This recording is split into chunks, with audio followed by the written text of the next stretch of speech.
না আমি উঠলাম ঘুম থেকে মাত্র ওইটাই দেখি পুকুর সিঁচা শেষ।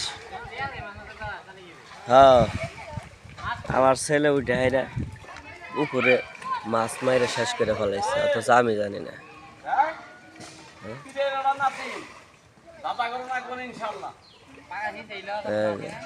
ছেলে এত বড় পুকুর মেশিন নিয়ে সিঁচে মাছ টাছ মাইরে শেষ, অথচ আমি জানি না। এটা হলো আমাদের বাড়ির পুকুর, রাস্তার সাথে পুকুর আর একটা আছে, রাস্তার ওই পারে এটা হলো বাড়ির ভিতরে পুকুর। পুকুরের এরিয়াটা কিন্তু অনেক বড়। মাছ ছিল আপনার কই মাছ, তেলাপিয়া, বোয়াল মাছ ছিল, শিং ছিল, মাগুর ছিল, কই ছিল,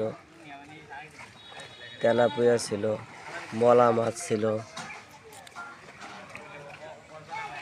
পুকুরে মাছ বড় হয় না, কারণ হলো যে চারপাশে বাঁশের ঝাড়, তারপরে বিভিন্ন গাছপালা, যার কারণে পুকুরে মাছ বড় হয় না।